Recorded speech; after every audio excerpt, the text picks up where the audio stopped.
Hello friends, welcome back to my channel art from the heart में आपका स्वागत है। और मैं आपका फ्रेंड रवि तिवारी फिर से लेके आऊँ एक नई वीडियो। फ्रेंड्स, इस वाली वीडियो में मैंने जो ड्राइंग बनाई है वो रानी लक्ष्मीबाई जी की ड्राइंग बनाई है। और फ्रेंड्स, इसमें जो ड्राइंग है इसमें अलग मैंने ये किया है कि जो उनका रेड कलर का दुपट्टा टाइप का है जो उन्होंने साड़ी पहनी है, तो वो उसमें जो रेड कलर शो हो रहा है और जो येलो कलर और घोड़े का जो लगाम है उसमें जो ब्राउन कलर शो हो रहा है वो मैंने सब कलर से शो किया है। और बाकी सब चीज़ें ग्रेफाइट और चारकोल की हेल्प से मैंने किया है। आप देखेंगे तो आपको वीडियो अच्छी लगेगी और मुझे कमेंट में ज़रूर बताना कि आप लोगों को ड्राइंग कैसी लगी।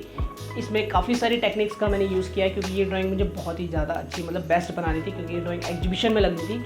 अभी 15 अगस्त के शुभ अवसर पे ये ड्राइंग मेरी एग्जीबिशन में लगी थी। काफ़ी सारे लोगों को मेरी ये पेंटिंग पसंद आई और आप लोग मुझे कमेंट में ज़रूर बताना कि आप लोगों को पसंद आई या नहीं आई। तो फ्रेंड्स, अगर पसंद आए तो मेरी वीडियो को लाइक कमेंट शेयर करना ना भूलें। और अगर अभी तक आपने मेरे चैनल को सब्सक्राइब नहीं किया तो सब्सक्राइब जरूर कर दो, बेल आइकन साथ में जरूर दबा दें। तो चलिए वीडियो को शुरू करते हैं बिना किसी देरी के। 18वीं सदी भारत में अंग्रेजों की पकड़ बढ़ती जा रही थी। भारत के अलग अलग राज्यों में राज कर रहे कई राजाओं ने पहले ही अंग्रेजों की गुलामी को स्वीकार कर लिया था, लेकिन इस समय किसी ने सोचा भी नहीं होगा कि दिल्ली पर कब्जा कर चुके अंग्रेजों को भारत के एक छोटे से राज्य झांसी की एक रानी उनकी औकात दिखा देगी। लेकिन ऐसा हुआ और अंग्रेजों की ताकतवर सेना के सामने झुकते हुए झांसी को उनके हवाले करने के बजाय रानी लक्ष्मीबाई ने अपने राज्य की रक्षा के लिए जंग करना और मातृभूमि के लिए मरना सही समझा।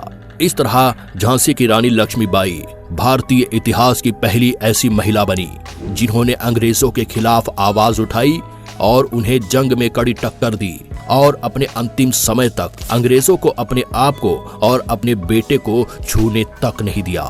तो आज की इस वीडियो में हम झांसी की महारानी लक्ष्मीबाई के अंतिम समय के बारे में जानेंगे कि कैसे उन्होंने अंग्रेजों के दर्जनों सैनिकों को कांधे पर अपने बेटे को बांधे अकेले दोनों हाथ में तलवार लेकर मार गिराया। तो चलिए शुरू करते हैं। खूब लड़ी मर्दानी वो तो झांसी वाली रानी थी।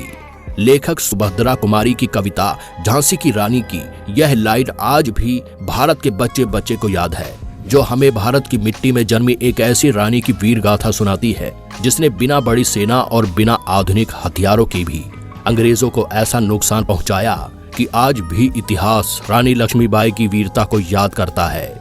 भारतीय इतिहास में रानी लक्ष्मीबाई भारत के सबसे पहले स्वतंत्रता संग्राम का प्रतीक मानी जाती है, जिसने अंग्रेजों की हुकूमत के खिलाफ सीधी जंग की और बिना किसी राजा के होते हुए भी अपने राज्य और अपने छोटे बेटे की सुरक्षा को खुद अपने कंधों पर उठाया और अपने बेटे के साथ ही उसे कमर पर बांधकर अंग्रेजों की बंदूक के सामने 2 तलवार लेकर उतर गई।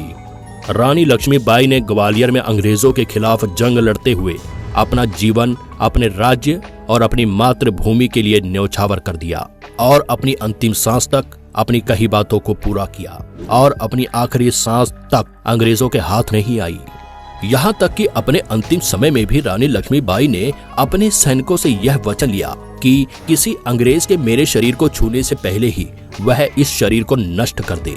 चलिए लक्ष्मीबाई के बारे में थोड़ा और जानते हैं। तो 19 नवंबर 1828 भारत की धर्म नगरी वाराणसी में एक कन्या का जन्म हुआ, जिसने बचपन में ही धनुर्विद्या और तलवारबाजी जैसी युद्ध की कलाओं को सीख लिया था।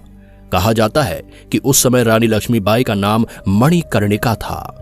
उनकी माता का नाम भागीरथी था और पिता का नाम मोरोपंत तांबे था, जो बिठूर जिले के पेशवा बाजीराव द्वितीय के दरबार में थे। जब रानी लक्ष्मीबाई केवल 4 साल की थी तभी उनकी माता का देहांत हो गया, जिसके बाद उनका पालन पोषण उनके पिता ने किया।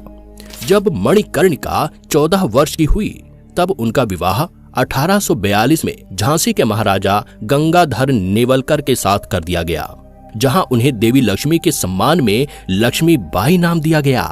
कहा जाता है कि गंगाधर के समय झांसी काफी धनी राज्य था, जिस पर लंबे समय से अंग्रेजों की कड़ी नजर थी। लेकिन राजा गंगाधर के जीवित रहते अंग्रेजों का झांसी पर कब्जा करने का ख्वाब पूरा नहीं हुआ। लेकिन जैसे ही गंगाधर की मृत्यु हुई तब उस समय भारत के British governor general Lord Dalhousie ने गंगाधर के वारिस और रानी लक्ष्मीबाई के पुत्र दामोदर राव को झांसी का उत्तराधिकारी मानने से इनकार कर दिया और रानी लक्ष्मीबाई को आदेश दिया कि वह झांसी के महल को खाली करके चली जाए। क्योंकि अब झांसी पर ब्रिटिश अधिकार है। लेकिन रानी लक्ष्मीबाई ने अंग्रेजों की इस बात को मानने से इनकार कर दिया और उन्हें युद्ध की चुनौती दे दी।